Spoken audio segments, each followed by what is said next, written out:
সরকার চলেছে, যে সরকার সারা ভারতেই শুধু নয়, একজন প্রধানমন্ত্রীর নেতৃত্বে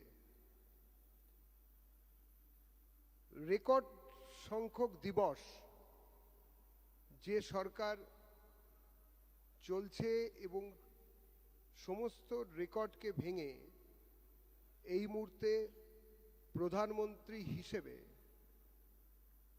শ্রী নরেন্দ্র দামোদর দাস মোদীজির আজকে ৪,৩৯৯ দিনের সরকার, তার নেতৃত্বের ৪,৩৯৯ দিন আজ। এই ১২ বছরের কার্যকালে পৃথিবীর জনপ্রিয়তম নেতৃত্ব শ্রী নরেন্দ্র দাস দামোদর দাস মোদী ভারতের প্রধানমন্ত্রী হিসেবেই শুধু নন, ভারতের মানুষকে এক অন্যতম মার্গে তুলে নিয়ে গিয়ে একটা অন্য জায়গায় পৌঁছে দিয়েছেন। আজ থেকে ১২ বছর আগে যে ভারতবর্ষ, যে ভারত রাষ্ট্র শুধুমাত্র একটা আন্তর্জাতিক ক্ষেত্রে কি করবে কি করবে না এরকম পরিস্থিতিতে ছিল, ঠিক তার উল্টো দিকে দাঁড়িয়ে আজকে ভারত রাষ্ট্র সারা পৃথিবীতে অন্য জায়গায় পৌঁছেছে তার নেতৃত্বে। আমাদের এই নেতৃত্বে, যে নেতৃত্বের প্রতি সম্মান জানিয়ে ভারতের প্রতিটি প্রদেশে এই কার্যক্রম হচ্ছে, প্রতিটি রাজ্যে হওয়া এই কার্যক্রমের অঙ্গ হিসেবে আজ আপনাদের সামনে এই সাংবাদিক সম্মেলনে পশ্চিমবঙ্গের সম্মাননীয় মুখ্যমন্ত্রী শ্রী শুভেন্দু অধিকারী বক্তব্য রাখবেন। মঞ্চে উপস্থিত রয়েছেন, এই সাংবাদিক সম্মেলনে উপস্থিত রয়েছেন আমাদের অন্যতমা সাধারণ সম্পাদিকা শ্রীমতী লকেট চট্টোপাধ্যায়, সাধারণ সম্পাদিকা শ্রীমতী শশী অগ্নিহোত্রী, সহসভাপতি সভানেত্রী রাজ্যের শ্রীমতী তনুজা চক্রবর্তী, উপস্থিত রয়েছেন Shri Bimal Shankar Nanda, doctor professor Bimal Shankar Nanda, media convener, উপস্থিত রয়েছেন বিধায়ক শ্রী পীযূষ কানোরিয়া। আমাদের এই সাংবাদিক সম্মেলনে আমি মুখ্যমন্ত্রী শ্রী শুভেন্দু অধিকারীকে অনুরোধ করব সাংবাদিক সম্মেলনে বক্তব্য রাখার জন্য। ধন্যবাদ। নমস্কার, আপনাদের সবাইকে পশ্চিমবঙ্গ প্রদেশ ভারতীয় জনতা পার্টির পক্ষ থেকে এবং আমার পক্ষ থেকে সুপ্রভাত জানিয়ে আজকের এই গুরুত্বপূর্ণ সাংবাদিক সম্মেলনে আমি বিষয়বস্তু সম্পর্কে যা আমাদের সম্মানীয় প্রধান মুখপাত্র ইতিমধ্যে বলেছেন সেটাকে একটু বিস্তারিত আকারে বলার চেষ্টা করব। প্রথমেই আমি ধন্যবাদ জানাই আমার সঙ্গে থাকা ভারতীয় জনতা পার্টির সাধারণ সম্পাদিকা প্রাক্তন সাংসদ লড়াকু নেত্রী শ্রীমতী লকেট চট্টোপাধ্যায়, আরেক সাধারণ সম্পাদিকা আরেক নেত্রী আমাদের দলের লড়াকু নেত্রী শ্রীমতী শশী অগ্নিহোত্রী, সহসভানেত্রী বোন তনুজা চক্রবর্তী মহোদয়া, আমাদের প্রধান মুখপাত্র অ্যাডভোকেট দেবজিৎ সরকার, আমাদের মিডিয়ার যিনি দায়িত্বে রয়েছেন বিশিষ্ট শিক্ষাবিদ অধ্যাপক ডক্টর বিমল শঙ্কর নন্দ, এবং এই রাজারহাট নিউ টাউনের স্থানীয় বিধায়ক, যাকে আমি সব জায়গায় বলি নেতা নয় কর্মী, পীযূষ কানোরিয়া। আমরা আজকে মিলিত হয়েছি বিশ্বের সর্বশ্রেষ্ঠ লোকপ্রিয় জনপ্রিয় নেতা, আমাদের দেশের 140 কোটি মানুষের গর্বের এবং হৃদয়ের প্রধানমন্ত্রী শ্রী নরেন্দ্র দামোদর দাস মোদী, যিনি অতীতের সব রেকর্ড ভেঙে দিয়ে একটানা সর্বোচ্চ দিন প্রধানমন্ত্রী থাকার এক ঐতিহাসিক রেকর্ড তৈরি করেছেন। তার 12 বছর সম্পূর্ণ হওয়ার উদ্দেশ্যে তার জনকল্যাণ, দেশ সেবা এবং ভারতবর্ষকে পুনর্নির্মাণের ক্ষেত্রে যে অগ্রণী ভূমিকা তিনি রেখেছেন সে বিষয়ে উল্লেখ করার জন্য। শুধুমাত্র 12 বছর পূরণ নয়, যিনি নিজেকে প্রধানমন্ত্রী হিসেবে বলতে ভালোবাসেন না, প্রধান সেবক হিসেবে বলতে ভালোবাসেন, সেই মাননীয় প্রধানমন্ত্রী তার মুখ্যমন্ত্রী এবং প্রধানমন্ত্রী হিসেবেও এই বছর অক্টোবর মাসে 25 বছর পূর্ণ করবেন।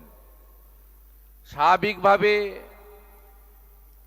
যিনি নিজেকে প্রধান সেবক হিসেবে দেশের জন্য তিনি তার পুরো জীবনের একটা বিরাট অংশ দেশের জন্য তিনি কাজ করে চলেছেন, তাকে আমরা সবাই শ্রদ্ধা জানাই, প্রণাম জানাই এবং সকলে তার দীর্ঘায়ু কামনা করি। এই 12 বর্ষের মূল আধারই ছিল এনডিএ তথা বিজেপি সরকারের তথা মাননীয় মোদীজির নেতৃত্বে সরকারের লোকসেবা, সশক্তিকরণ, রাষ্ট্র নির্মাণ, রাষ্ট্র প্রথম, বিরাসত ভি বিকাশ ভি, অর্থাৎ ভারতবর্ষের যে বিরাসত, যে ঐতিহ্য, তাকেও ধরে রাখা, এগিয়ে নিয়ে যাওয়া এবং তার সঙ্গে প্রগতি এবং বিকাশ সেটাকেও অগ্রাধিকারের ভিত্তিতে নিয়ে যাওয়া। আমরা যদি রাষ্ট্র নির্মাণ এবং রাষ্ট্রকে এগিয়ে নিয়ে যাওয়ার ক্ষেত্রে তার যোগদান, অবদান এবং কৃতিত্বকে সামনে তুলে ধরি, তাহলে দেখবেন অসংখ্য উদাহরণ আমাদের সামনে রয়েছে। আমরা একটু আগে একটি ছোট্ট প্রদর্শনীর উদ্বোধন করেছি। এই প্রদর্শনীতে ওনার সমস্ত জনহিতকর, জনকল্যাণমূলক কাজ, যা বিশ্বাস, উন্নয়ন এবং জনকল্যাণের ভিত্তির উপরে দাঁড়িয়ে আছে, তার সবটা দিতে গেলে আমাদের বড় মাঠে যেতে হবে।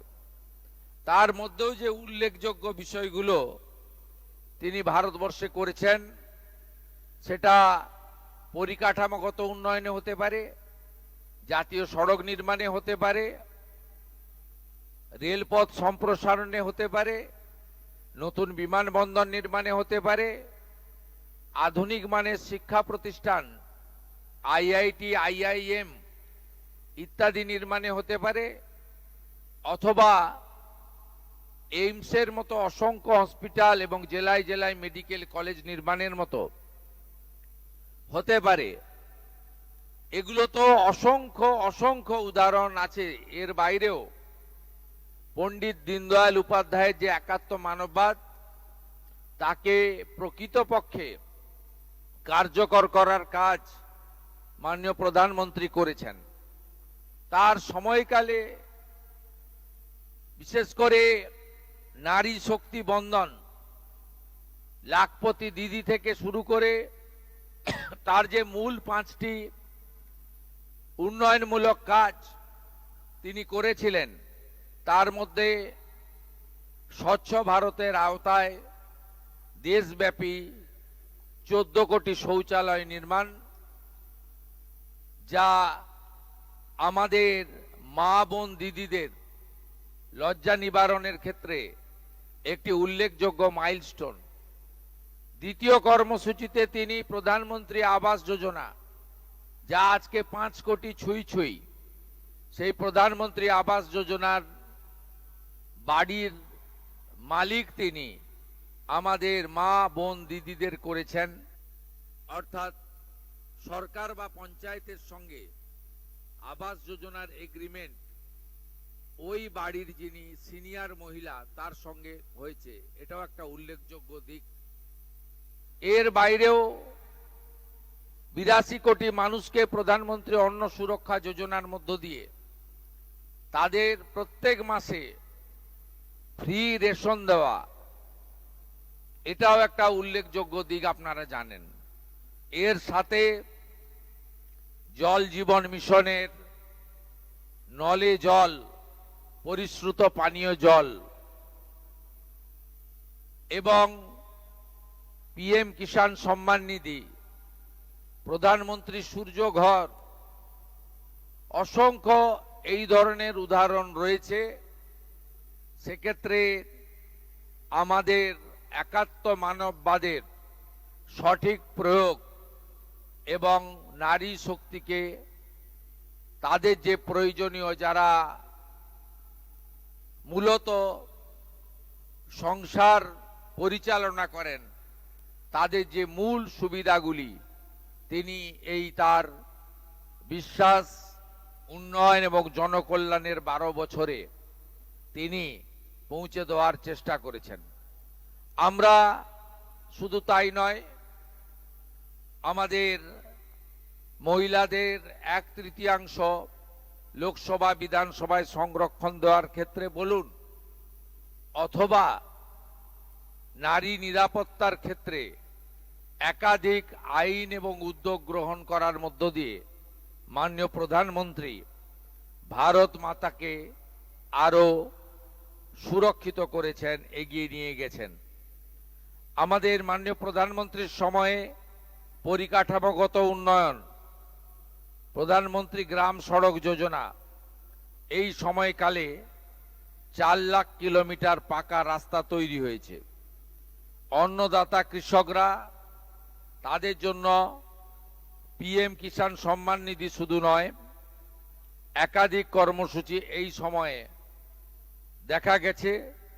তার মধ্যে কৃষি উৎপাদনে 71% বৃদ্ধি, 12 লাখ মেট্রিক টন এবং বিশাল পরিমাণ খাদ্যশস্য উৎপাদনের রেকর্ড এই সময়ে হয়েছে। সার সহ তাদের উৎপাদিত কৃষিজ ফসলের উপযুক্ত দাম, এমএসপি, এটা একটা কৃষকদের ক্ষেত্রে ঐতিহাসিক মাইলস্টোন বলে আমরা মনে করি।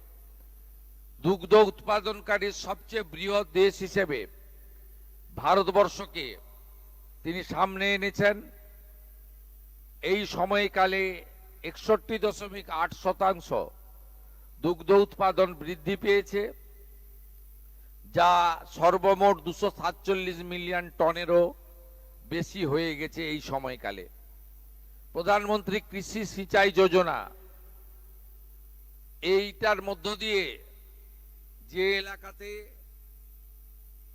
সেচের ব্যবস্থা নেই, যে এলাকায় কৃষকরা কেবলমাত্র বর্ষার জলের উপরে নির্ভর করে, আজকে সেখানেও ওই উল্লেখযোগ্য সাফল্য আমরা পেয়েছি। জাতীয় সড়ক নির্মাণে আপনারা জানেন 2014 সালে মোট 91,287 কিলোমিটার জাতীয় সড়ক ছিল। আজ সেই নেটওয়ার্ক বৃদ্ধি পেয়ে 1.46 লাখ কিলোমিটারেরও বেশি হয়েছে। এবং 14 সালে যেখানে প্রতিদিন জাতীয় সড়ক নির্মাণের গড় ছিল 11.6 কিলোমিটার, আজকে সেই গড় 3 গুণ বৃদ্ধি পেয়ে 34 কিলোমিটার প্রতিদিন হয়েছে। দুর্গম এলাকাগুলিতে উন্নয়ন, চেনা ব্রিজ, নতুন পাম্বান ব্রিজ এবং অটল টানেলের মতো অসম্ভবকে সম্ভব করার কাজ এই সময়কালে হয়েছে। 2014 সালে রেলের আধুনিকীকরণ একটি স্বপ্ন ছিল। ভারতীয় রেলের 99.4% বেশি ব্রডগেজ বিদ্যুতায়ন সম্পন্ন হয়েছে। দেশ জুড়ে 1317টি বেশি রেল স্টেশন অমৃত ভারত স্টেশন যোজনার অন্তর্ভুক্ত করে আধুনিক মানের রেল স্টেশন তৈরি করা হয়েছে। এর বাইরেও বিশ্বমানের মাল্টি মডাল কানেক্টিভিটি তৈরি করেছে রেল, এবং বন্দে ভারতের মতো ট্রেনগুলি আজকে অত্যন্ত দ্রুততার সঙ্গে ভারতবর্ষের এক প্রান্তকে অন্য প্রান্তের সঙ্গে সংযোগ করছে। এখন অবধি 164টির বেশি বন্দে ভারত এক্সপ্রেস ট্রেন তৈরি হয়েছে। স্বাধীন ভারতে 67 বছরে দেশে মোট এয়ারপোর্টের সংখ্যা ছিল 74টি। গত 12 বছরে মোদিজির নেতৃত্বে 90টির বেশি নতুন এয়ারপোর্ট তৈরি হয়েছে, যার ফলে আমাদের দেশে এখন এয়ারপোর্টের সংখ্যা 164 পার করে গেছে। উড়ান যোজনাতে আজকে সাধারণ মানুষ, প্রান্তিক মানুষ, আজকে যারা লো ইনকাম গ্রুপ, তারাও আজকে প্লেনে চড়তে পাচ্ছেন, যেটা বিগত দিনে ধনীদের ক্ষেত্রে একটা ব্যবস্থা ছিল যাতায়াতের, সেই ব্যবস্থা আজ সাধারণ মানুষের কাছে প্রধান শিক্ষক হিসেবে মোদিজি তৈরি করেছেন। প্রযুক্তি থেকে জনকল্যাণ, ইজ অব লিভিং, সহজ জীবনযাত্রা, ইজ অব ডুইং বিজনেস, আমাদের ভারতবর্ষে এই মুহূর্তে 142 থেকে লাফিয়ে সেটা 63তম স্থানে চলে এসেছে। প্রধানমন্ত্রী গ্রামীণ ডিজিটাল সাক্ষরতা অভিযান অথবা উত্তর ভারতের বিকাশ, দিল এবং দিল্লি উভয়ের কাছাকাছি আমরা আজকে পৌঁছে যেতে পেরেছি। এর বাইরেও ডিজিটাল পেমেন্ট এবং অর্থনৈতিক শক্তি, এর ফলে স্বচ্ছতা এসেছে। সাধারণ মানুষ, প্রান্তিক মানুষকে অর্থনৈতিকভাবে বিপর্যয়, অর্থনৈতিক প্রতারণার হাত থেকে তারা মুক্তি পেয়েছেন, এবং আমাদের ডিবিটি ব্যবস্থার মাধ্যমে, ডাইরেক্ট বেনিফিট ট্রান্সফার সিস্টেমের মাধ্যমে অধিকাংশ সামাজিক কর্মসূচি সহ তাদের যে অধিকার, সেই অধিকার কার্যকর হয়েছে একটি স্বচ্ছতার ব্যবস্থার মধ্য দিয়ে। উৎপাদন এবং কর্মসংস্থান, আত্মনির্ভর ভারত, এক্ষেত্রে মার্চ 2026 পর্যন্ত প্রোডাকশন লিঙ্কড ইনসেন্টিভ যোজনায় 20 লাখ কোটি টাকারও বেশি রেকর্ড বিক্রি নথিভুক্ত হয়েছে। পিএলআই যোজনার সবচেয়ে বড় সাফল্য, এটি আমাদের দেশের যুবকদের জন্য 12 লাখেরও বেশি নতুন কর্মসংস্থান সৃষ্টি করেছে, যা লক্ষ লক্ষ পরিবারের মুখে হাসি এনেছে। গত 1 দশকে মেক ইন ইন্ডিয়া, উৎপাদন ভিত্তিক সাহসী সংস্কার, দূরদর্শী নীতিকে ভারতকে একটি বৈশ্বিক উৎপাদন কেন্দ্রে পরিণত করেছে। ভারতে ইলেকট্রনিক উৎপাদন 2014-15-তে যেখানে 1.9 লাখ কোটি টাকা ছিল, সেটা বেড়ে আমাদের 24-25 অর্থবর্ষে 11.3 লাখ কোটি টাকায় পরিণত হয়েছে। সেমিকন্ডাক্টর ম্যানুফ্যাকচারিং ইকোসিস্টেম 1.6 লাখ কোটি টাকার বিনিয়োগ প্রতিশ্রুতি সহ 12টি প্রকল্প মঞ্জুর করেছে ভারত সরকার, এবং মেক ইন ইন্ডিয়া চিপ পুরো বিশ্বকে শক্তি দেবে। ভারত আজ বিশ্বের দ্বিতীয় বৃহত্তম মোবাইল ফোন প্রস্তুতকারক দেশ, যেখানে 2014 সালে আমরা 90% মোবাইল আমদানি করতাম। আমাদের মোবাইল উৎপাদনে 163 গুণের অভূতপূর্ব বৃদ্ধি ঘটেছে, যেখানে 300টির বেশি ইউনিট কাজ করছে, যা 2014-তে মাত্র 2টি ইউনিট ছিল। এই রকম স্টার্টআপ সংস্কৃতি ও পরিবেশ, সেক্ষেত্রে সহ প্রতিটা ক্ষেত্রে আপনারা যদি দেখেন, মাননীয় প্রধানমন্ত্রীর নেতৃত্বে ভারতবর্ষ দ্রুত বিশ্বকে নেতৃত্ব দেওয়ার ক্ষেত্রে এবং বিশ্বগুরুতে পরিণত হওয়ার ক্ষেত্রে অনেক ধাপ এগিয়ে গেছে। 50% বিদ্যুৎ উৎপাদনের লক্ষ্যে নির্ধারিত সময়ে 5 বছর আগেই অর্জন করেছে। ভারত এখন পর্যন্ত অজীবাশ্ম জ্বালানি উৎস থেকে মোট 283.46 মেগাওয়াট ক্ষমতা স্থাপন করা হয়েছে। নবীকরণযোগ্য শক্তি রিনিউয়েবল এনার্জি স্থাপিত ক্ষমতার দিক থেকেও ভারত বৈশ্বিক স্তরে 4র্থ স্থানে রয়েছে। সাংস্কৃতিক পুনর্জাগরণ এবং উন্নয়ন ভারতের সংকল্প। সেই জন্য আমরা যে মূল আধার সেক্ষেত্রে বলেছি বিকাশ ভি বিরাসত ভি, এবং এই উন্নয়ন এবং ঐতিহ্য দুয়ের মেলবন্ধনে 500 বছরের প্রতীক্ষার পর অযোধ্যায় প্রভু শ্রী রামচন্দ্রের বিশাল এবং দিব্য মন্দির নির্মাণ হয়েছে।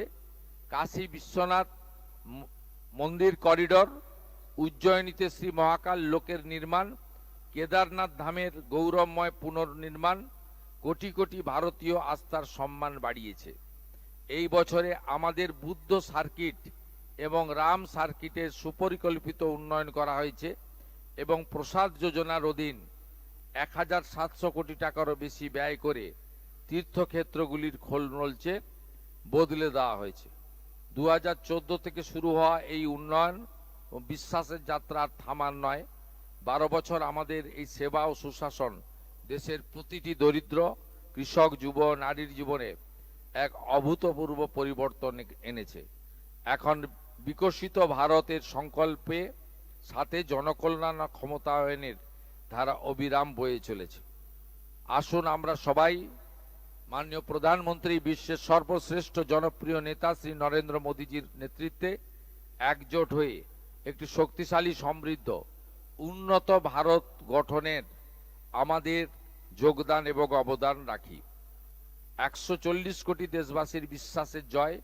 এই বিশ্বাসই আমাদের 2047 সালে বিকশিত ভারত তৈরি করার ক্ষেত্রে আমরা সফল হব। এটাই আজকে আমাদের সাংবাদিক সম্মেলনের মূল বিষয়বস্তু ছিল। মাননীয় মোদীজির কার্যকালে এমন অসংখ্য বিষয় রয়েছে, এমন অসংখ্য তথ্য ডাটা রয়েছে, যা আমরা দিতে যদি সম্পূর্ণভাবে সুযোগ পাই বা শুরু করি 24 ঘন্টাও পেরিয়ে যাবে। তাই মূল বিষয়বস্তুগুলি আমরা আপনাদের কাছে রাখলাম। প্রদর্শনীতে খানিকটা বিস্তারিতভাবে তথ্যগুলি রয়েছে। আমাদের ভারতীয় জনতা পার্টি পশ্চিমবঙ্গ শাখার মিডিয়া সেন্টার থেকে এই সংক্রান্ত মুদ্রিত প্রিন্টেড কপি হোয়াটসঅ্যাপ গ্রুপে এবং আপনাদেরকে হ্যান্ড টু হ্যান্ডও দেওয়ার ব্যবস্থা আমাদের দলের পক্ষ থেকে করা হবে। সেখানে সম্পূর্ণ তথ্য আপনারা পেয়ে যাবেন। 14 সালের অবস্থা আর আজ 26 সালের বিশ্বগুরু হতে চলা ভারতবর্ষের বর্তমান অবস্থা। আমাদের লক্ষ্য একটাই, 2047 বিকশিত ভারত। এই লক্ষ্য নিয়েই প্রতিটি দেশবাসী কাজ করবে, পশ্চিমবঙ্গবাসী কাজ করবে। এখানে রাষ্ট্রবাদী ডবল ইঞ্জিন সরকার তৈরি হয়েছে। 1 মাসেরও কিছুটা বেশি সময়কালের এই সরকার মোদিজির নেতৃত্বে যে সমস্ত কর্মসূচি অন্য রাজ্যগুলো সুবিধা পাচ্ছেন, সেই সুবিধা সুযোগে আমরা অন্তর্ভুক্ত হয়েছি এবং মাননীয় প্রধানমন্ত্রী পশ্চিমবঙ্গকে নতুন করে পুনর্নির্মাণের ক্ষেত্রে তার ঐকান্তিক হাত বাড়িয়ে দিয়েছেন। প্রতিটা দপ্তরের মন্ত্রীরা এখানে আসছেন, আমরাও দিল্লিতে যাচ্ছি। নানা চুক্তি স্বাক্ষরিত হচ্ছে, নানা পরিকল্পনা গ্রহণ করা হচ্ছে এবং আগামী 20 জুন পশ্চিমবঙ্গ দিবসে মাননীয় প্রধানমন্ত্রী তারকেশ্বরে আসবেন। সেখান থেকেও দেশ এবং রাজ্যের উন্নয়নের নানা কর্মসূচি তার হস্তে আমরা উদ্বোধন করব। এই অপেক্ষায় আমরা আছি।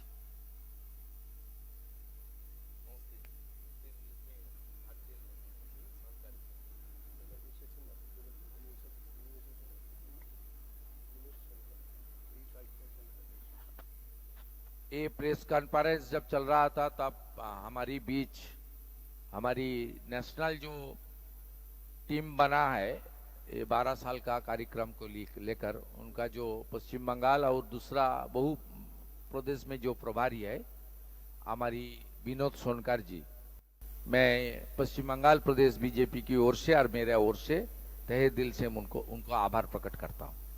সম্মাননীয় বিনোদ সোনকারজিকে অঙ্গবস্ত্র দিয়ে উত্তরীয় দিয়ে বরণ করে নেবেন সম্মাননীয়া শশী অগ্নিহোত্রী দিদি।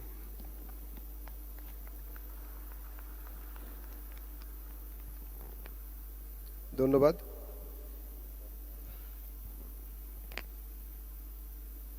পশ্চিমবঙ্গের সম্মাননীয় মুখ্যমন্ত্রী শ্রী শুভেন্দু অধিকারী এই প্রেস কনফারেন্স যে ডবল ইঞ্জিন সরকার, সমৃদ্ধ ভারত এবং সেই সমৃদ্ধ সশক্ত ভারতের সঙ্গে পশ্চিমবঙ্গ যে অগ্রণী ভূমিকা পালন করবে এবং আগামী দিনে ভারতের প্রথম সারির 3টি রাজ্যের মধ্যে একটি রাজ্যে পশ্চিমবঙ্গকে পরিণত করার যে তপস্যা মুখ্যমন্ত্রী শ্রী শুভেন্দু অধিকারীর নেতৃত্বে মন্ত্রিসভা, পশ্চিমবঙ্গের মন্ত্রিসভা করছেন, তাতে পশ্চিমবঙ্গের মানুষ আস্থা এবং বিশ্বাস স্থাপন করেছে।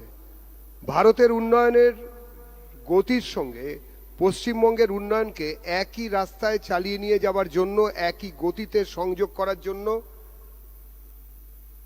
সরকারি ক্ষেত্রে সম্মাননীয় মুখ্যমন্ত্রী শ্রী শুভেন্দু অধিকারী এবং রাজ্য ভারতীয় জনতা পার্টির তরফ থেকে রাজ্যসভার সম্মাননীয় সাংসদ, পশ্চিমবঙ্গ রাজ্য বিজেপির মাননীয় সভাপতি শ্রী শ্রমিক ভট্টাচার্যের নেতৃত্বে রাজ্য বিজেপির যারা কার্যকর্তা, তারা নিরন্তর সরকারের সঙ্গে সহযোগিতা করে চলেছেন এবং এটা আমাদের অঙ্গীকার।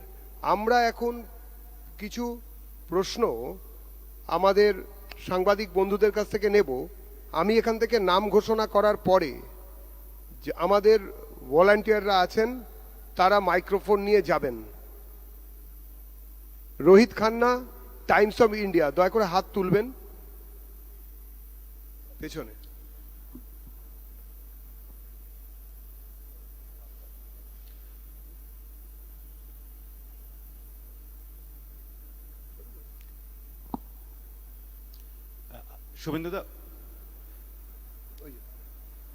শুভেন্দুবাবু, আপনি যখন নীতি আয়োগের মিটিং অ্যাটেন্ড করেছেন তখন এই রাজ্যের কিছু সমস্যার কথা আপনি ছুঁয়ে গেছিলেন। আপনার কি মনে হয় যে এই রাজ্যের জন্য বিশেষ কোনো আর্থিক সহায়তা বা স্পেশাল প্যাকেজের প্রয়োজন রয়েছে? আরেকটি প্রশ্ন রয়েছে, সেটা হচ্ছে বাংলাদেশ সংসদ তারা হয়তো আগামী 14ই জুন একটা মোশন আনতে চলেছে বলে তারা জানিয়েছে, যেখানে পুশিন তার বিরোধিতা তারা করবে। এই পরিস্থিতি পুশিন এখান থেকে যে যাদেরকে আমরা পুশ ব্যাক করছি ওরা পুশিন হিসেবে দেখছে, তো সেটা নিয়ে আপনার কিছু মনে হয় কিনা? প্রথমটার উত্তর আপনাকে দিয়ে দিই, দ্বিতীয়টার উত্তর আমি দেব না। একটা বহির্দেশের পার্লামেন্টে কোনো বিষয় তারা আনবেন, এটা তো আপনার মুখ থেকে শুনছি। যদি আনে তার জন্য ভারতের পররাষ্ট্র দপ্তর রয়েছে, পররাষ্ট্র নীতি রয়েছে, এবং আর বাংলাদেশ বর্ডারটা তো শুধু পশ্চিমবঙ্গে নয়, 5টা রাজ্যে আছে। এই ব্যাপারে কম্পিটেন্ট অথরিটি হচ্ছে আমাদের external affairs ministry. They will speak if necessary, it's not my subject.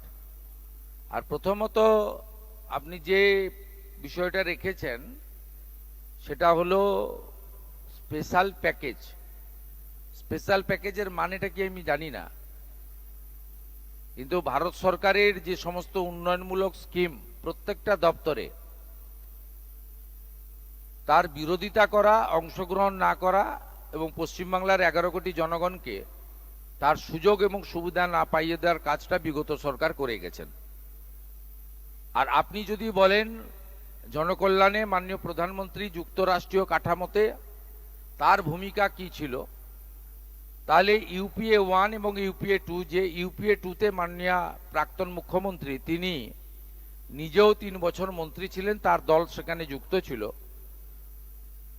তাহলে যদি দেখেন যে 4 থেকে 14, 2,65,000 কোটি টাকা ইউপিএ 1 এবং ইউপিএ 2 দিয়েছে পশ্চিমবঙ্গ সরকারকে। এখানে বিজেপি সরকার না থাকা সত্ত্বেও মাননীয় প্রধানমন্ত্রী নরেন্দ্র মোদী 2014 থেকে 2025-এর 31শে মার্চ পর্যন্ত পশ্চিমবঙ্গে 12 লক্ষ কোটি টাকা দিয়েছেন। এবারে আপনি যদি একটার পর একটা তথ্য চান স্কিম ওয়াইজ, তারও রেডি রেফারেন্স আমার কাছে আছে। একটা উদাহরণ শুধু দেব, 4 থেকে 14 প্রধানমন্ত্রী আবাস যোজনায় বিগত ইউপিএ সরকার গরিব এবং প্রান্তিক মানুষ, অর্থনৈতিক দুর্বল মানুষ, কাঁচা বাড়িতে থাকা মানুষ, বিপজ্জনক ঝুঁকি নিয়ে পরিবারকে রাখা মানুষজন, যেখানে মাত্র 4,666 কোটি টাকা পেয়েছিলেন, সেখানে 4 থেকে 23 পর্যন্ত মাননীয় মোদীজির নেতৃত্বে ভারত সরকার 40 লক্ষ ইউনিট প্রধানমন্ত্রী আবাস যোজনার বাড়ি 30,000 কোটি টাকা দিয়েছেন। আপনারা অপেক্ষা করুন, দেখতে থাকুন। ডবল ইঞ্জিনের স্বাদ আপনারা ইতিমধ্যে পাচ্ছেন, মাত্র 1 মাস কয়েকটা দিন। এই অর্থবর্ষে, যা 31শে মার্চ 2027-এ শেষ হবে, তারপরে আপনি নিজেই ডবল ইঞ্জিনের প্রচারক হয়ে যাবেন, আমাদের আর প্রচার করার দরকার হবে না। এক্ষেত্রেও আপনি যদি কয়েকটা উদাহরণ আমার কাছে চান, উদাহরণ 1,43,00,000 পরিবারকে আয়ুষ্মান ভারতে যুক্ত করা। উদাহরণ 2, প্রধানমন্ত্রী সূর্যঘর কর্মসূচি রাজ্যে চালু করা। উদাহরণ 3, জল জীবন মিশনে 27,000 কোটি তো লুট করে নিয়েছেন ভারত সরকারের। যে কোনো একটা গ্রামে যাবেন, আমি তো বিভিন্ন জেলাতে, বিভিন্ন 2-3টি জেলাকে নিয়ে নিয়ে প্রশাসনিক সভা করছি, সেখানে আমাদের ওরা ডাকতো না, আমরা ওদের ডাকছি। ওদেরকে জিজ্ঞেস করছি, জল গেছে? 27,000 কোটি টাকা কোথায় গেল? ওদেরই এমএলএ এমপিরা বলছেন নল গেছে কিন্তু জল যায়নি। আমরা 39,000 কোটি টাকার এগ্রিমেন্ট করেছি আগামী অর্থবর্ষে। শুধু তাই নয়, মানরেগা এই মাসে শেষ হয়ে যাবে, আপনারা জানেন। এটা তো আগামী 20 দিনের জন্য, আমরা 2 দিন আগে চালু করেছি। 700 কোটি টাকা ভারত সরকার আমাদের ট্রান্সফার করে দিয়েছে, স্যাংশন লেটার আমার হাতে দিয়েছে। আমি মাননীয় মন্ত্রী দিলীপ ঘোষের হাতে সেই স্যাংশন লেটার দিয়ে দিয়েছি। এবং যে নতুন স্কিমটি আসছে, 125 দিনের কাজ পাবেন প্রান্তিক মানুষরা, বিকশিত ভারত জি রামজি, এটাতে আগামী অর্থবর্ষে, অর্থাৎ এই অর্থবর্ষের কয়েক মাস পরের অর্থবর্ষের 3 মাস, অর্থাৎ 2026 এবং 27, ভারত সরকার 8,500 কোটি টাকা পশ্চিমবঙ্গের জন্য বরাদ্দ করেছেন। তাই কেন্দ্র রাজ্য যৌথভাবে পশ্চিমবঙ্গকে দাঁড় করাবে এবং একটা রূপরেখা, যদিও এটা পূর্ণাঙ্গ বাজেট নয়, 22 তারিখে আপনারা বুঝতে পারবেন যে এই সরকার অর্থনীতিকে সামলে নিয়ে পশ্চিমবঙ্গকে একটি ভালো জায়গায় নিয়ে যেতে চাইছে, যা আগামী দিনে অর্থনৈতিক স্বনির্ভর এবং আত্মনির্ভর পশ্চিমবাংলা তৈরি হবে। মাননীয় মোদীজির ভোকাল ফর লোকাল এবং নির্ভরশীলতা নয়, আত্মনির্ভরতা, সেই মন্ত্রেই পশ্চিমবাংলার ডবল ইঞ্জিন বিজেপি সরকার এগিয়ে যাবে। এএনআই উজ্জ্বল মাইক্রোফোন দিচ্ছে। দাদা, গুড মর্নিং। जिस तरह से आपने 12 साल जो उपलब्धियां हैं सरकार की उसके बारे में आपने बताया है, आपकी सरकार को भी लगभग 1 महीना का लगभग हो चुका है। लगातार जिस तरह की आपने जो काम को अभी देखा जा रहा है, जो इम्प्लीमेंट्स कर रहे हैं या मीटिंग्स कर रहे हैं, तो कोऑर्डिनेशन की बात कर रहे थे पहले डबल इंजन सरकार की, तो एक बड़ा गैप जो अभी आप केंद्र सरकार और राज्य सरकार में देखा गया था इससे पहले सरकार में, तो कितना बड़ा चैलेंज अभी तक आपको लग रहा है और किस तरह से आगे और प्लान कर रहे हैं? क्योंकि डबल इंजन की सरकार का जो एक मोटिवेशन है, चाहे मैनिफेस्टो में आप लोगों ने बात किया था, बॉर्डर्स इशू है, बॉर्डर्स का आपने जमीन दिया है, तो अभी तक और क्या क्या आगे है और किस तरह से इसको प्लान आउट कर रहे हैं? और थोड़ा हिंदी में भी 12 साल वाला थोड़ा बता दें प्लीज। देखिए, आज का ये प्रेस कॉन्फ्रेंस पूरा देश में हो रहा है, नेशनल लेवल में हो गया और देश में हर प्रदेश में प्रदेश अध्यक्ष और चीफ मिनिस्टर, जहां चीफ मिनिस्टर नहीं है, लीडर ऑफ अपोजिशन और प्रदेश अध्यक्ष कर रहा है। ये प्रेस कॉन्फ्रेंस का मेन एम एंड ऑब्जेक्ट और एजेंडा है विश्व की सबसे लोकप्रिय नेता हमारी देश के प्रधानमंत्री मोदी जी का जो लॉन्गेस्ट सर्विंग प्राइम मिनिस्टर, उन्होंने जो नया रिकॉर्ड बनाया, उनके ऊपर 12 साल का कितना कितना काम हुआ है उसके ऊपर। इसके लिए ये जो प्रेस मीडिया रूम है उनका बाहर एक एग्जीबिशन भी हम लोग लगाया, उसमें सब मोदी जी का इतना प्रोग्राम है, इतना प्रोजेक्ट है, इतना स्कीम है, और जो स्कीम इंप्लीमेंटेशन हो गया है उनका मूलभूत सुविधा आप नागरिक को मिल रहा है, जनता को मिल रहा है। जैसे कलकत्ता का जनता को मेट्रो का सुविधा भी मिल रहा है, हमारी पूरा प्रदेश का जनता को वंदे भारत का स्पेशल बेनिफिट मिल रहा है, कल्याणी एम्स में इलाज की व्यवस्था मिल रहा है, 54 लाख किसान का पीएम किसान सम्मान निधि का रुपया अपने खाते में मिल रहा है, 3 लाख लाखपति दीदी बना है, 74 लाख शौचालय बना है, 40 लाख बंगाल में प्रधानमंत्री आवास योजना का घर मोदी जी ने दिया है, ये लोग लौटा है। जल जीवन मिशन का 27,000 करोड़ दिया है, नल तो है लेकिन पानी नहीं है। बंगाल में भी आया है लेकिन बीच में थोड़ा डीरेल भी कर दिया। इसलिए हम लोग पूरा देश में जिस तरीके से मोदी जी काम किया, राजमार्ग से लेकर नया रेल लाइन से लेकर वंदे भारत से लेकर एम्स से लेकर आईआईटी लाइक एजुकेशनल इंस्टीट्यूशन से लेकर ये जो पूरा काम हुआ है उसके ऊपर आज की प्रेस वार्ता था। इसमें हम लोग ज्यादा दिन नहीं हुआ है, 5 हफ्ता चल रहा है, पश्चिम बंगाल का नया सरकार आया है। ये सरकार मोदी जी का नेतृत्व में उनका आशीर्वाद लेते हुए हम लोग काम करेगा, उनका गाइडेंस में काम करेगा, और इतना कम दिन के अंदर हम लोग भी कुछ काम किया है और डबल इंजन का फायदा धीरे धीरे जनता को मिलना शुरू भी हो गया है, शुरू भी आने वाला दिन में हो जाएगा। प्रदेश की सरकार का काम का बारे में आपने पूछा, जो पहले देश की सुरक्षा का बात था, हम लोग बीएसएफ को जमीन हैंडओवर करने का काम कर दिया, वो डेली हैंडओवर हो रहा है। अब तो 100 किलोमीटर के आसपास की जमीन हम लोग हैंडओवर कर दिया है। नॉर्थ बंगाल में कुछ एरिया जो चिकन लेग से लगा हुआ है उसमें फेंसिंग का काम बीएसएफ चालू भी कर दिया है। आपने देखा है, हम लोग समयबद्ध तरीके से ये भी पूरा करने का काम करूंगा। ये देश की सुरक्षा का सवाल है।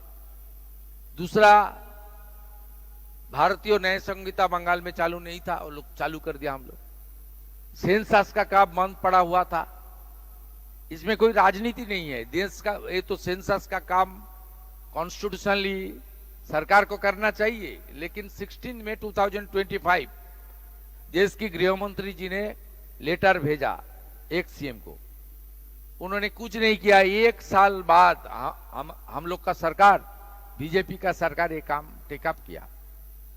जल जीवन मिशन का एग्रीमेंट हुआ है 39,000 करोड़। आयुष्मान भारत का एग्रीमेंट दिल्ली में हो गया। 1,43,00,000 फैमिली आइडेंटिफाई हो गया जिसको आयुष्मान भारत का कार्ड मिलेगा। प्रधानमंत्री सूर्य घर हम लोग टेकअप कर लिया, जिसमें लो इनकम ग्रुप का इलेक्ट्रिक का जो खर्च हो रहा है महीने में वो भी बंद हो जाएगा। बाकी कृषि क्षेत्र से लेकर एम्प्लॉयमेंट से लेकर इंडस्ट्री से लेकर हमारी लघु उद्योग से लेकर सब में काम और चालू हो गया है। रेल मंत्री खुद आया था। यहां पश्चिम बंगाल में 100 से ज्यादा अमृत भारत स्टेशन चल रहा है निर्माण। 500 के आसपास आरओबी और अंडरपासेस एनओसी हम लोग दे दिया है। 61 न्यू रेलवे प्रोजेक्ट, उनका जमीन के लिए भी डिस्ट्रिक्ट मजिस्ट्रेट को, जो लैंड एक्विजिशन अथॉरिटी है, लैंड परचेजिंग अथॉरिटी है, उनको डायरेक्शन मिल गया है। मैं कितना बात बोलूं हमको, ये बोलते बोलते तो लंबा हो जाएगा, मुझे मालदा जाना पड़ेगा। आप सब देखते रहिए, जो विश्वास के साथ मोदी जी का गारंटी के नाम पर बंगाल में भाजपा सरकार बनाया, उसका पूरा के पूरा रक्षा करने का काम भारतीय जनता पार्टी का ही सरकार करेगा। अब डबल इंजन का जो बेनिफिट पश्चिम बंगाल का जनता को मिलेगा, वो फिशरमैन सेक्टर हो सकता है, वो पहाड़ हो सकता है, पुरुलिया बांकुड़ा का जंगल महल हो सकता है, शेड्यूल कास्ट हो सकता है, शेड्यूल ट्राइब हो सकता है। हम लोग धोरती आबा का प्रोग्राम चालू कर दिया। बॉर्डर एरिया में वाइब्रेंट विलेज का काम चालू कर दिया 9 हमारी बॉर्डर डिस्ट्रिक्ट में। झाड़ग्राम में लाइवलीहुड एनहेंस करने के लिए स्पेशल प्रोग्राम भारत सरकार की, वो भी हम लोग टेकअप कर लिया। अब देखते रहना कैसे बंगाल आगे बढ़ेगा। और हमारी देश की कल्चरल डिवोशनल कैपिटल है बंगाल। ये बंगाल किस तरीके से खड़ा हो जाए ना। आप सब लोग 21 तारीख सुबह सुबह जोगा में आ जाना। कलकत्ता में हो रहा है, प्रधानमंत्री जी खुद रहेगा। सब लोग पार्टिसिपेट कीजिए। आज से थोड़ा योगा प्रैक्टिस चालू कर लीजिए, यही मेरा गुंजाइश है। Pradipta Tapadar, chief reporter, PTI.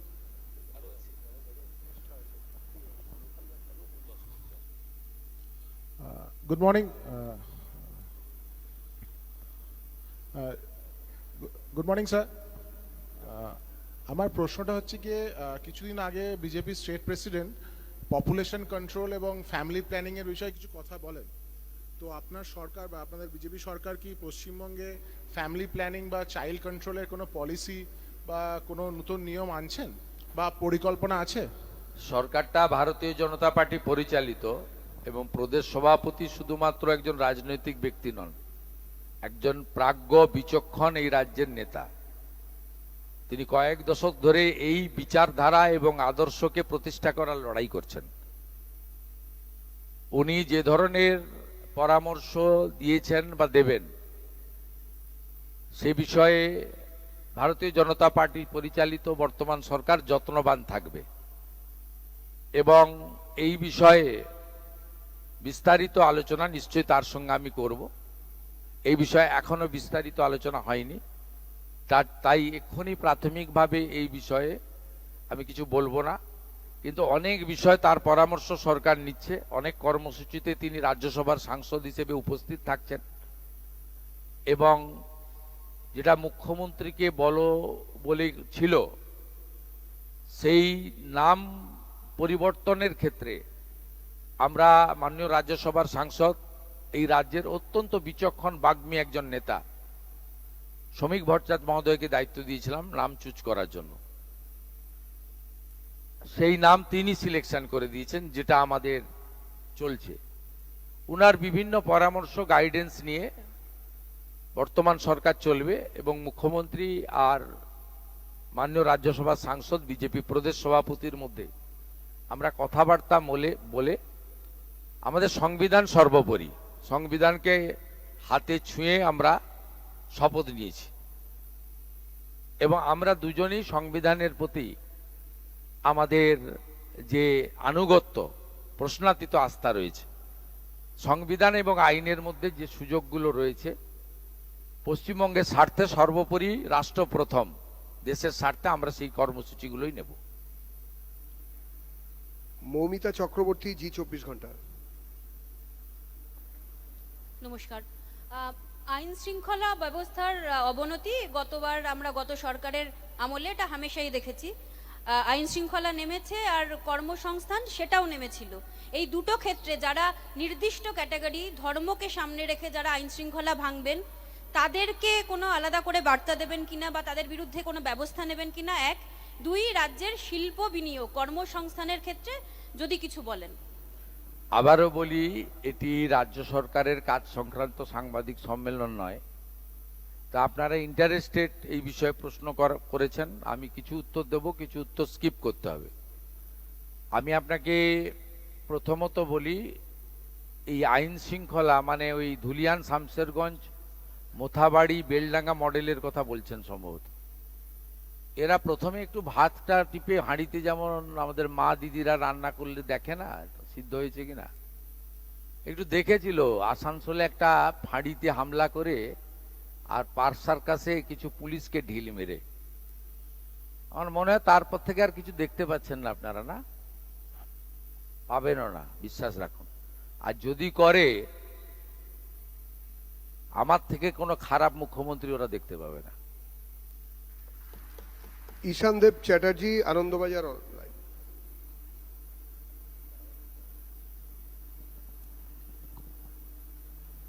সুন্দরবাবু, আপনি একাধিকবার বলেছেন যে এটা কেন্দ্রীয় সরকারের 12 বছরের বিষয়ে সাংবাদিক বৈঠক, কিন্তু পশ্চিমবঙ্গ সবে 1 মাস হলো ডবল ইঞ্জিন সরকারের স্বাদ পেয়েছে। আপনি সে সম্পর্কেও বলেছেন যে এই 1 মাসে আপনার উপলব্ধি কি কি। তবু একটু স্পেসিফিক্যালি জানতে চাইবো যে এই 1 মাসে আপনি এই সরকারের সবচেয়ে বড় অর্জন বা সবচেয়ে বড় প্রাপ্তি হিসেবে কোন বিষয়টিকে বা কোন বিষয়গুলিকে দেখছেন? দেখুন, 1 মাসে মূল্যায়ন করা খুব মুশকিল। যে কাজগুলো অগ্রাধিকারের ভিত্তিতে করা উচিত, বিএসএফ কে জমি হস্তান্তর থেকে, সেন্সাসের কাজ চালু করা থেকে, অবৈধ অনুপ্রবেশকারীকে রাস্তা দেখিয়ে দেওয়া, এই ধরনের কাজকে অগ্রাধিকার দিয়ে যে জনকল্যাণের সুযোগ 21টা বিজেপি বা এনডিএ পরিচালিত সরকার পাচ্ছে, আমাদের রাজ্যের মানুষ পাচ্ছেন না। তাকে বাস্তবে রূপায়ণের ক্ষেত্রেই অগ্রাধিকার দিয়েছে। আমি আমার নেতৃত্বে পরিচালনাধীন বিজেপি সরকারের মূল্যায়ন এই 32-34 দিনে আমার পক্ষে করা সম্ভব না। আমি এই মূল্যায়নের ভার জনগণের উপর ছেড়ে দিতে চাই। তাদেরকেও বলবো যে আমাদেরকে আপনারা সময় দিতে হবে। আমরা যেটা অগ্রাধিকারের ভিত্তিতে করা দরকার করেছি, যেটা অগ্রাধিকারের ভিত্তিতে করতে হবে সেটাও করব, এবং এই সরকারের মূল্যায়ন 2007 31 মার্চ অর্থবর্ষ শেষ হওয়ার পরে যদি সবগুলো প্যারামিটার মূল্যায়ন করেন, যে প্যারামিটারের মধ্যে প্রথমত রাজ্যের অর্থনৈতিক বিকাশ এবং শ্রীবৃদ্ধি, রাজ্যের রাজস্ব আদায় বৃদ্ধি করা, রাজ্যে বিজনেস এবং ইন্ডাস্ট্রি ফ্রেন্ডলি এনভায়রনমেন্ট তৈরি করা, শিল্প বিনিয়োগের ক্ষেত্রে পলিসি নির্ধারণ করা, স্বচ্ছতার সঙ্গে ঘুষমুক্ত কর্মসংস্থান, সরকারি কর্মসংস্থানের দিগন্তের উন্মোচিত করা, এবং সাধারণ জনগণের ক্ষেত্রে কল্যাণকর কর্মসূচি চালু করা, আর ডবল ইঞ্জিনের বেনিফিট মানুষকে পৌঁছে দেওয়া। এই প্যারামিটারগুলোতে আইন শৃঙ্খলা তো নিশ্চয়ই, সঙ্গে নারী সুরক্ষা। আপনি যদি মূল্যায়ন আগামী অর্থবর্ষের পরে করেন, তাহলে আপনি বুঝতে পারবেন যে এই সরকার শুধুমাত্র দল, পতাকা, ব্যক্তি, মুখ, নামের পরিবর্তন ঘটিয়েছে, শুধু তাই নয়, ব্যবস্থার এবং স্বাদেরও পরিবর্তন ঘটে গেছে। রিপাবলিক বাংলা। রিপাবলিক বাংলা। নমস্কার। ডবল ইঞ্জিন সরকার 1 মাস হয়েছে, আপনারা প্রথম থেকে বলেছেন সীমান্ত সুরক্ষা করা আমাদের মূল টার্গেট, কিন্তু কাকলি ঘোষ দস্তিদার তৃণমূলের প্রাক্তন সাংসদ তিনি মুখ্যমন্ত্রী এবং বিদেশ মন্ত্রীকে অভিযোগ জানিয়েছেন, একটি তদন্তের দাবি করেছেন যে প্রাক্তন সাংসদ ইমরান তিনি বাংলাদেশের একটি উগ্রপন্থী সংগঠনের সঙ্গে যুক্ত রয়েছে এবং তিনি এখানকার টাকা বাংলাদেশের সরকার ফেলার জন্য কাজ করিয়েছিলেন। উনি চিঠি লিখেছেন, আমার তো প্রথমত জানা নেই। আর এই ধরনের অবৈধ কাজকর্ম পশ্চিমবঙ্গের মাটিতে যে হয় আমরা জানি, আমি বহুবার বিরোধী দলনেতা হিসেবে এগুলো বলেছি, কিন্তু কোনো পার্টিকুলার ব্যক্তির সম্পর্কে তথ্য ছাড়া রাজ্যের পুলিশ মন্ত্রী হিসেবে আমার বলাটা একটু মানে অতিরিক্ত, একটু অতিশয়োক্ত হয়ে যেতে পারে। আমি খুব দায়িত্বশীল একজন নিজেকে স্বরাষ্ট্রমন্ত্রী হিসেবে মনে করি বা মুখ্যমন্ত্রী হিসেবে। আমি এই বিষয়ে তথ্য সংগ্রহ করব এবং যেহেতু চিঠিটা কেন্দ্রীয় সরকারের কাছে গেছে, কেন্দ্রীয় সরকারের এই সংক্রান্ত যারা ইনভেস্টিগেটিং এজেন্সি রয়েছেন বা অন্যান্য রয়েছেন তারা বিষয়টা দেখবেন। তারা যদি কোনো প্রকার সহযোগিতা চায় তাহলে পশ্চিমবঙ্গ পুলিশ, পশ্চিমবঙ্গ আইবি বা পশ্চিমবঙ্গে এই ধরনের কাজ যারা করেন সিআইডি বা এসটিএফ তারা তথ্য সরবরাহ করতে বাধ্য থাকবে। জয়ত্রী নাগ, দ্য ইকোনমিক টাইমস।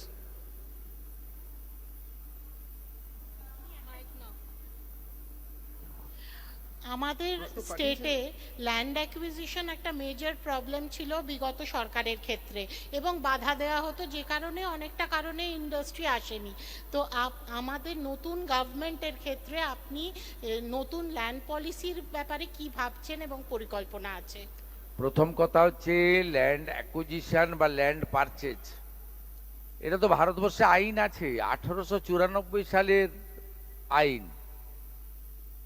সেই আইনে জেলার ডিএমরা অর্থাৎ কালেক্টররা জমি অধিগ্রহণ করে।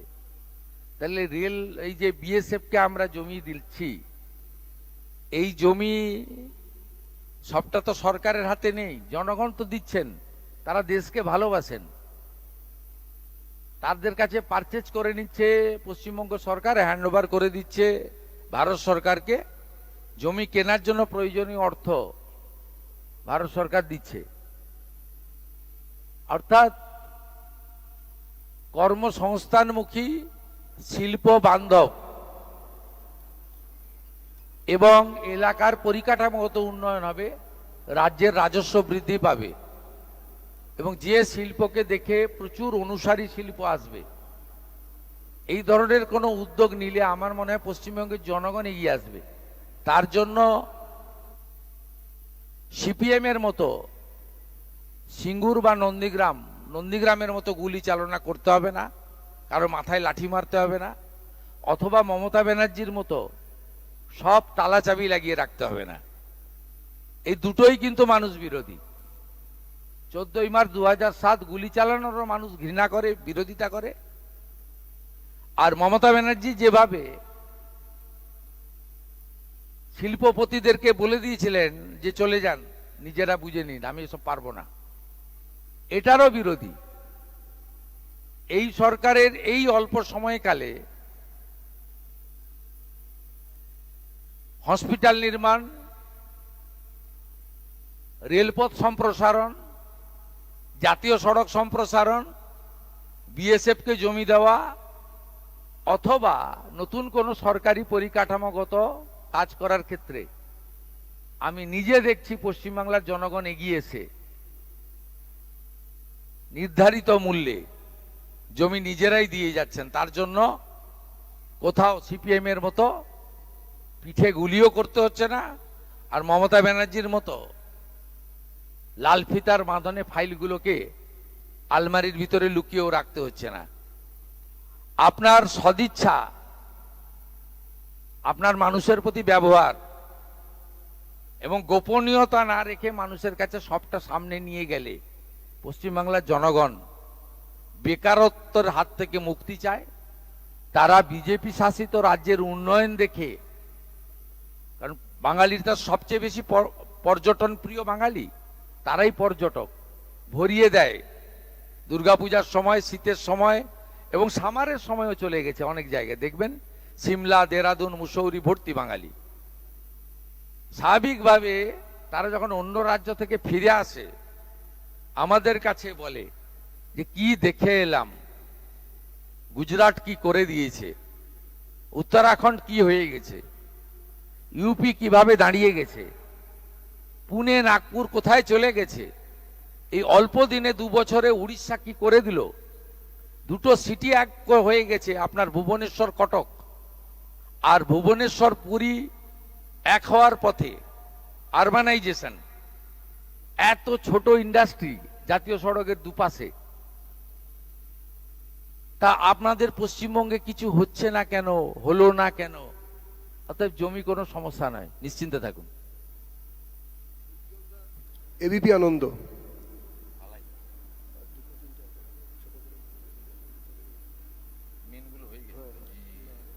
মাননীয় মুখ্যমন্ত্রীর কাছে প্রশ্ন, সেটা হচ্ছে যে আমরা দেখছি 12 বছর ধরে যে সরকার ছিল সেই সরকার কেন্দ্রীয় সরকারের বিরোধিতা করেছে, কিন্তু সাম্প্রতিককালে বেশ কয়েকজন সাংসদ তারা বলছেন প্রধানমন্ত্রী যেভাবে চালাতে চান দেশকে আমরা তাদেরকে সমর্থন করব।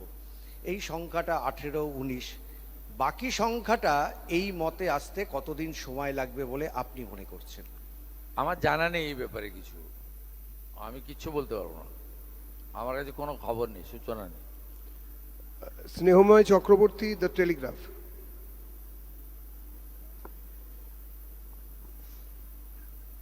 নমস্কার, আমার ইন্ডাস্ট্রি নিয়েই একটা প্রশ্ন। আপনি যেদিন রেলমন্ত্রীর সঙ্গে বৈঠক হচ্ছিল সেদিন বলছিলেন যে রেলের প্রজেক্টও যেন রাজ্যে পায়, কারখানা পায়। এই রকম কোন কোন ইন্ডাস্ট্রিয়াল সেক্টরকে এই গভর্নমেন্ট গুরুত্ব দিচ্ছে? আর সিঙ্গুরের জন্য কি কোনো স্পেশাল প্ল্যান আছে? টাটারা আসবে? প্রথম কথা আপনাকে বলি, কাঁচড়াপাড়া, আপনার খড়গপুর সহ রেলের অনেকগুলো ওয়ার্কশপ রয়েছে, রেল কেন্দ্রিক ইন্ডাস্ট্রি। এখানে ওয়াগন তৈরি, ওয়াগন মেনটেনেন্স, রেলের অনেকগুলো মেশিনারি লাগে, সেই মেশিনারিতে অনেক ধরনের ইন্ডাস্ট্রি নিজে, রেলের যে সমস্ত কর্পোরেশন রয়েছে তারা করতে পারে। আমি সেটাই মাননীয় রেলমন্ত্রীকে তুলে ধরেছিলাম যে নতুন রেল লাইন, আরবি, আন্ডারপাস, অমৃত ভারত স্টেশন, মেট্রো সম্প্রসারণ, নতুন রেলগাড়ি, নতুন rail station, Vande Bharat, bullet train, এসব তো হলো। আপনার যে কটা এখানে ওয়ার্কশপ রয়েছে তার এক্সপানশন করলে আরো কয়েক হাজার ছেলে চাকরি পেতে পারে, এবং এখানে সমস্ত রকমের কাঁচামাল আছে, র মেটেরিয়াল রয়েছে। গড গিফটেড এভরিথিং পশ্চিমবঙ্গে, নেচার গিফটেড এভরিথিং। শুধু চুরিই করলেন তো, কাজ তো আর হলো না বিগত সরকারের উদ্দেশ্যে, এটা আমার বলা। তাই রেলমন্ত্রীকে অনুরোধ করেছি তিনি এই দিকটাতেও নজর দিন।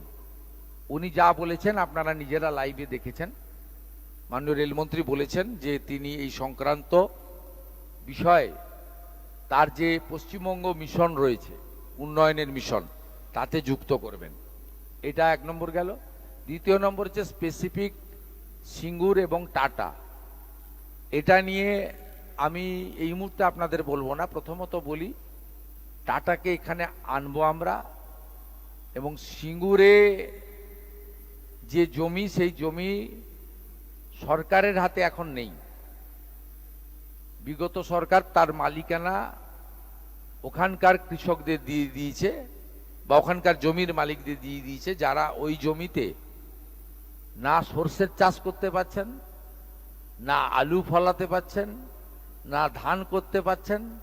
ফাইনালি যে মাছ চাষের চেষ্টা করা হয়েছিল বিগত সরকারের সময়, না মাছ চাষ করতে পারছেন। ওই মাটির সঙ্গে টাটার রড, সিমেন্ট সবকিছু মিশে রয়েছে, ওই মাটির নেচারই চেঞ্জ হয়ে গেছে। আমাদের শিল্প ও পুনর্গঠন দপ্তরের দায়িত্ব পেয়েছেন এই রাজ্যের অত্যন্ত সিনিয়র 5 বারের এমএলএ তাপস রায়। শিল্প দপ্তরের টিমও ভালো রয়েছে। ইতিমধ্যে আমার কাছে বহু বহু প্রকল্প এসে গেছে। আমি বিগত সরকারের মতো মিথ্যাচার আর ফটো সেশন করতে চাই না। আমি এক্ষেত্রে প্রপোজালগুলো খতিয়ে দেখার জন্য শিল্প সচিব বন্দনা যাদবের নেতৃত্বে টিম বানিয়ে দিয়েছি। সংশ্লিষ্ট দপ্তরে মন্ত্রী এতদিন ছিলেন না, গত 2-3 দিন হলো মন্ত্রী জয়েন করে গেছেন। তারা প্রাথমিক ঝাড়াই বাছাই করার পরে খুব খোলা কথাই বলে দিই, যতগুলো রাজ্য অর্থনৈতিকভাবে এগিয়েছে শিল্প বিনিয়োগ এর ভিত্তিতেই এগিয়েছে। যতগুলো রাজ্যে বেকার শূন্য হয়েছে সেই বেকার শূন্য করার ক্ষেত্রে 3 ধরনের প্রক্রিয়া চালিয়েছে তারা। একটা হচ্ছে রাজ্য সরকারের বিভিন্ন স্তরের ভ্যাকেন্সি যোগ্য মেধাবীদের দেওয়া, পুলিশ থেকে শুরু করে শিক্ষক পর্যন্ত। দ্বিতীয় হচ্ছে প্রধানমন্ত্রীজির পিএমইজিপি থেকে শুরু করে মুদ্রা যোজনা থেকে শুরু করে ব্যাংকিং এর ক্ষেত্রে রেগুলেশন ঘটিয়ে ছোট এবং বড় ব্যবসায়ীদের ব্যাংকিং সুবিধা পাওয়ার মধ্য দিয়ে এবং বেকার যুবকদেরকে সাবসিডি ওরিয়েন্টেড যে সমস্ত বিজনেস রয়েছে সেগুলোতে সাপোর্ট দিয়ে পিএমইজিপি সহ সেখানে একটি কর্মসংস্থানের দিগন্ত উন্মোচিত করা। থার্ড হচ্ছে হেভি ইন্ডাস্ট্রি এবং এমএসএমই সেক্টর সঙ্গে ফুড প্রসেসিং, হর্টিকালচার এবং ফিশারি সহ আমাদের অন্যান্য যে সেক্টরগুলোতে আমরা ছোট, মাঝারি এবং বড় প্রসেসিং ইউনিট, ইন্ডাস্ট্রি করতে পারি, তার মধ্য দিয়ে কর্মসংস্থান করা। এই ত্রিমুখী ত্রিফলা যদি কার্যক্রম করতে পারেন তাহলে কিন্তু আগামী দিনে বেকার সমস্যার সমাধান হবে, বাইরে চলে যাওয়া পরিযায়ী শ্রমিকরা রাজ্যে ফিরে আসবে এবং এই রাজ্যের যে বেহাল অর্থনৈতিক অবস্থা, রাজস্ব বৃদ্ধির সাথে সাথে আমরা এগোতে পারবো। আর যে কোনো বড় ইন্ডাস্ট্রি এলে নিজেরাই পরিকাঠামোগত উন্নয়ন করে, সেখানে সেতু তৈরি হয়, ব্রিজ নির্মাণ হয়, রেলওয়ে কানেক্টিভিটি বাড়ানো হয়, ওয়ার হাউস তৈরি হয়, এমনকি মেডিকেল ফেসিলিটিও তারা অনেক জায়গায় করেন তাদের বড় বড় ইন্ডাস্ট্রির ক্ষেত্রে। আমি প্রাথমিকভাবে কিছু কিছু কাজ করেছি, কিন্তু এত তাড়াহুড়া আপনারা করবেন না। আমরা দেখে নিতে চাই শুধুমাত্র মুখ্যমন্ত্রীর সঙ্গে দেখা করে ফুল দিয়ে ছবি তোলার জন্য তারা আসছেন না প্রকৃতপক্ষে কিছু করতে চাইছেন। প্রথমত, বিগত দিনে তারা যদি গুড বিজনেস প্লেয়ার হয়ে থাকেন, ব্যাংক ফ্রড করেছেন কিনা, ল্যান্ড ফ্রড করেছেন কিনা এবং তাদের বিরুদ্ধে কোনো ধরনের মানি লন্ডারিং সহ তদন্ত চলছে কিনা, এগুলো দেখা আমার প্রাথমিক কাজ। দ্বিতীয় হচ্ছে তারা পশ্চিমবঙ্গে জমি নিয়ে রেখেছেন অথচ ইউনিট তৈরি করেছেন কিনা, আবার নতুন করে সম্পর্ক স্থাপন করে ওই জমিগুলো শুধু রক্ষা করতে চাইছেন কিনা। তৃতীয় হচ্ছে তারা আসছেন কাটসিমিট করতে না ডেস্টিনেশন বেঙ্গল, একটা নির্দিষ্ট পরিকল্পনা নিয়ে আসছেন যেখানে আমি তাকে 70 জমি তুলে দিতে চাইব। আপনি আগামী 22 তারিখের বাজেটে শিল্প সংক্রান্ত কিছু ইতিবাচক দিক আমাদের সরকারের দেখতে পাবেন। বাজেট যেহেতু গোপনীয় বিষয়, মন্ত্রগুপ্তির শপথ নিয়েছি, আগে আমি বলতে পারি না। স্বাভাবিকভাবে একটা আশার আলো আপনাদের দেখালাম, একটু সময় আপনারা দিন। আমার কাছে লিস্ট রয়েছে, বিজিবিএস করতে গিয়ে মমতা বন্দ্যোপাধ্যায় একটি ইভেন্ট ম্যানেজমেন্ট সংস্থাকে মোট 635 কোটি টাকা দিয়ে গেছেন। 635 কোটি টাকা একটি ইভেন্ট ম্যানেজমেন্ট সংস্থাকে। এরও তদন্ত হবে, তদন্ত শুধু নয়, মামলা আমরা করব এবং প্রয়োজন হলে মানি লন্ডারিং যারা ইনভেস্টিগেট করে তাকেই হ্যান্ড ওভার করবো। আমরা ছাড়বো না, ছাড়ার জন্য তো মানুষ বসায়নি। পুষ্পাদের হালত তো দেখতেই পাচ্ছেন আপনারা। বিপর্ষী চট্টোপাধ্যায়, এবিপি আনন্দ। আর না ভাই, অনেক দূর যেতে হবে, গন্ডগোল হয়ে যাবে, ফিরতে পারবো না। নমস্কার, আমি বিপ্রসী চট্টোপাধ্যায়, আনন্দবাজার পত্রিকা। আপনার কাছে দুটো প্রশ্ন। সেটা হচ্ছে, আপনি এইমাত্র বললেন যে আপনার এই যে নতুন সরকার চলছে তার অন্যতম উদ্দেশ্য হচ্ছে প্রান্তিক মানুষের তাদের যে স্বার্থ সেগুলোকে সুরক্ষিত করা। এই যে ইতিমধ্যে আমরা দেখতে পাচ্ছি এখানে যে হকার উচ্ছেদের মতো ঘটনা ঘটছে, বারবার একটা কথা উঠেছে বিকল্প একটা ব্যবস্থা তাদের জন্য করা। এই সরকার কি তাদের জন্য কোনো বিকল্প ব্যবস্থার কথা ভাবছে? আর দ্বিতীয় কথা হচ্ছে, আমাদের পশ্চিমবঙ্গের একটা অন্যতম বড় উৎসব হচ্ছে দুর্গাপুজো। বিগত সরকারের আমলে কিছু আর্থিক অনুদান বিভিন্ন ক্লাবকে দেওয়া হতো। নতুন সরকারের পরিকল্পনার মধ্যে কি সেই আর্থিক অনুদানের বিষয়টি রয়েছে? এই দুটো প্রশ্ন আপনার। প্রথম প্রশ্নের উত্তর দিই, ফুটপাত দিয়ে হাঁটার অধিকার জনগণের রয়েছে, সেই ফুটপাতকে জবরদখল করার অধিকার কারণ নেই।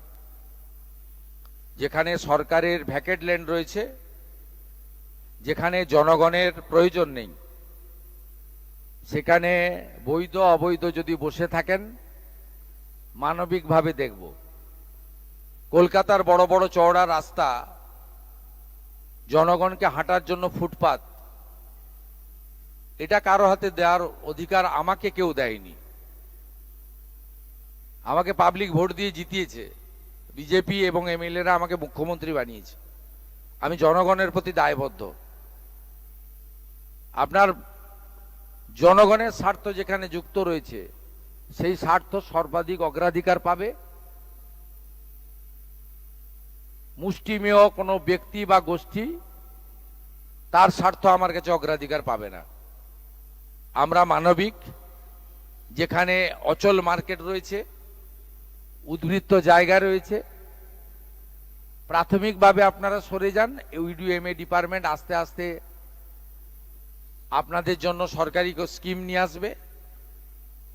হকারদের জন্য ভারত সরকারের শ্রম দপ্তরের স্কিম রয়েছে, তার সুযোগ আপনারা পাবেন এবং অন্যান্য সুযোগ পাবেন। কিন্তু আপনি নিউ মার্কেটের রাস্তাটাই দখল করে নেবেন, মোটরসাইকেলও যেতে পারবে না, রাজাবাজারটা বেহাত হয়ে যাবে। খিদিরপুর মেটিয়াবুরুজে আপনি যা খুশি করবেন, এটার জন্য কিন্তু আমাকে মুখ্যমন্ত্রী করেনি পাবলিক। অতএব আপনার এই প্রশ্নের উত্তর আমি দিয়েছি। আর রিগার্ডিং দুর্গাপুজো, এটা নিয়ে আমি এখনো আলোচনা শুরু করিনি। আলোচনা আমি করব, তথ্য সংস্কৃতি দপ্তরের দায়িত্ব আমার হাতেই আছে, আমার সঙ্গে একজন রাষ্ট্রমন্ত্রী আছেন। আমি এটা সাংস্কৃতিক দপ্তরের মধ্যে পড়ে, আমি নিশ্চয়ই আলাপ আলোচনা করব।